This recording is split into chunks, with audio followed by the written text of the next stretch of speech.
Assalamualaikum warahmatullahi wabarakatuh. Perkenalkan, nama saya Zalimin dengan NIM A1A1247074.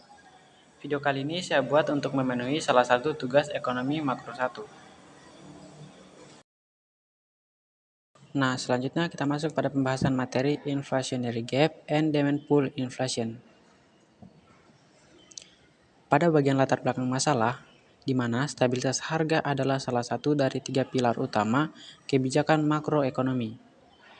Inflationary gap, kerentenan negara berkembang, dan kredibilitas kebijakan, bukan fenomena tunggal. Nah, konsep inflationary gap dalam kerangka AD dan AS, di mana definisi selisih positif antara permintaan agregat, aktual, dan output potensial pada penggunaan sumber daya penuh. Mekanisme AD bergeser ke kanan melampaui LRAS atau vertikal pada output potensial. Tekanan harga naik sebelum ekonomi kembali ke equilibrium jangka panjang pada harga lebih tinggi. Sisi kurva Phillips berkolerasi dengan pengangguran aktual di bawah tingkat ilmiah. Upah dan harga naik lebih cepat dari ekspektasi. Sifat sementara dalam jangka panjang, S-ras bergeser kiri hingga output kembali potensial. Namun pada harga lebih tinggi, jika didorong terus-menerus, inilah akar demand pull inflation persisten.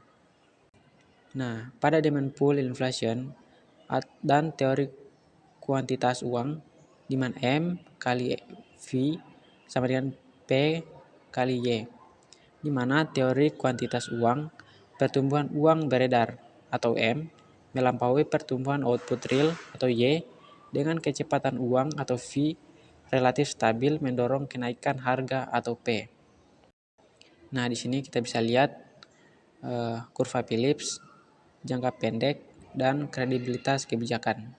Nah, karakteristik struktural inflasi di negara berkembang, pangan dan energi dominan, pass-through kurs tinggi, kapasitas produksi terbatas, sinkronisasi global meningkat.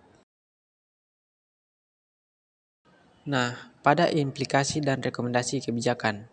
Yang pertama, perkuat kredibilitas inflation targeting. Yang kedua, dekomposisi sumber inflasi berkala. Yang ketiga, koordinasi fiskal dan moneter. Yang keempat, kebijakan sisi penawaran. Yang kelima, pantau ambang batas inflasi optimal.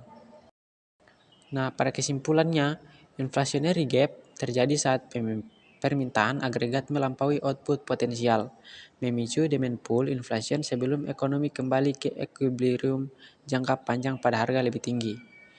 Yang kedua, determinan utama, ekspansi uang beredar, defisit fiskal, termonetarisasi, pertumbuhan kredit investasi pesat, dan pemulihan permintaan pasca krisis yang lebih cepat dari kapasitas produksi.